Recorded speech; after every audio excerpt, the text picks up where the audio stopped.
Hello, Shayla Benton here, and today I'm going to show you how to build a perfect self-image. But what is self-image? Self-image is the way you see yourself, and the way you perceive yourself is the way the world is going to perceive you. And there is one vital detail about self-image is that you can never outperform your self-image. So you'd better have a better and perfect and big image of yourself if you want to achieve great things. So, shall we start? Today we are going to be talking about eliminating the inner critic, the self-criticism. And how does it start? Well, I have students coming to me and they ask me, I have people coming to me and always criticize me. Why is this happening? Well, it's mainly happening because you criticize yourself. If you are one of those people who always have people around you criticizing you or judging you, it's because you do it yourself. And how did it start? Well, I usually say we have to live in the present, right? Because that's all that exists. But today, we are going to go back. We are going to go back to your childhood and see who criticized you and how did it start. With all of us, it mainly starts with our carers, primary carers, our parents, sometimes relatives, and then it goes down to teachers and bosses and partners. So the only way to stop it from happening, to put an end to this process, is number one, we have to recognize it. Number two, we are going to eliminate it. And number three, we are going to replace it. And today I'm going to show you exactly in a very practical steps how to do it. So my mentors, they always talk about law of forgiveness. And one of them, they say that not forgiving someone, it's like drinking poison and expecting the person to die. And that's what unforgiveness does. So what has unforgiveness to do with self-criticism? Well, we have to go back there and we have to forgive. We have to let go of. We have to release the people who criticized us. That's the first step. And how are we going to do this? I'm going to give you very simple steps on how to do it. I'm going to take you into a journey. But before we go there, I need to remind you why we forgive. When we hold resentment or when we hold unforgiveness towards a situation or a person, even ourselves, we get stuck. It's like having chains all around us and on our legs and arms, so we can't move forward. So that's why we today are going to be learning how to release people and let them go so we can go forward ourselves. And we are going to go through a very simple formula here. And we are dealing here with laws. And the primary law we are talking about here is the law of vibration. Imagine someone who is in deep resentment. I'm sure we all came across people like this. They are always in the past. They are talking about the injustice and the things that happened to them. And all of those resentment, all of those things that don't help them to move forward because they can't move forward. They can't look at the present and they can't even visioneering the future because they are so held back in the past. So that's what unforgiveness does. It keeps us stuck. We can't see opportunities. We can't see what is ahead of us. And we vibrate in this very low frequency, keeping us down, keeping us stuck. That's why we need to learn how to let go of. So the formula is very simple.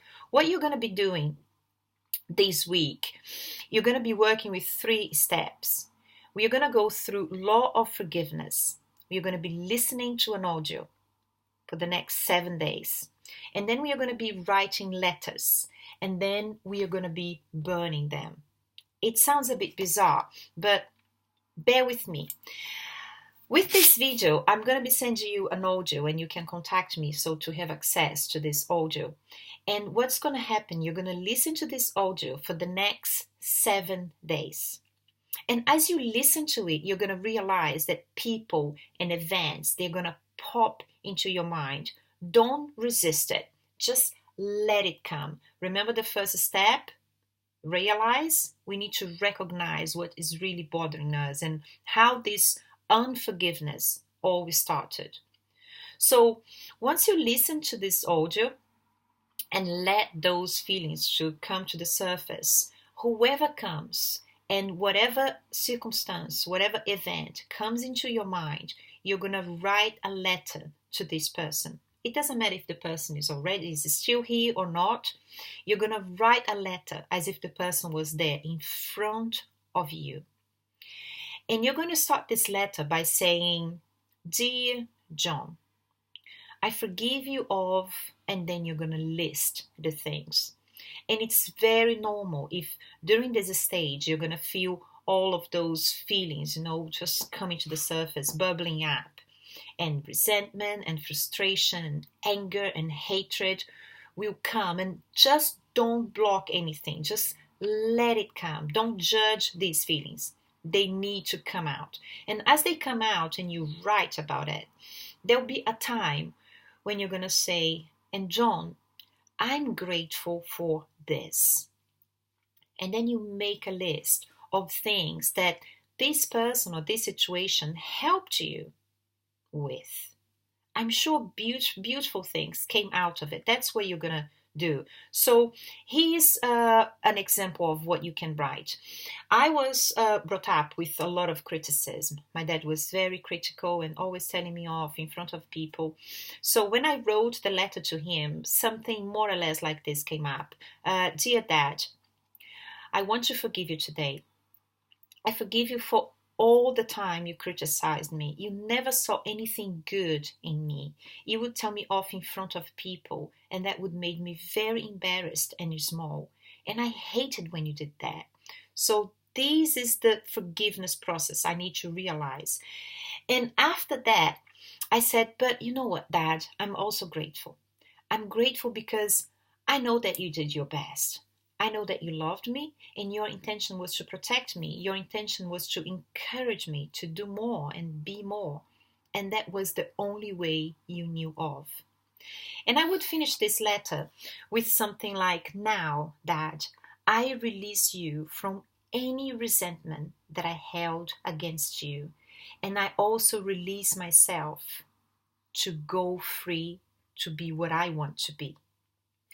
And from now on, I am in charge of my feelings, and I'm in charge of what I think about me." This is how your letter should go. You start with the reason for the forgiveness, but then you thank that person because something good came out of the situation. And then you declare that now you are in charge. So this is the letter part. After you write this letter, you say it out loud. And there were times when I was so angry that I would put a chair there and I put the person in front of me and say, "Listen, John, now you're going to listen to me. I'm going to tell you everything I always want to tell you." And then I just vent it out. And after reading the letter, you take this letter, you sign it, and you burn it. And this is just a symbol that you are letting it go.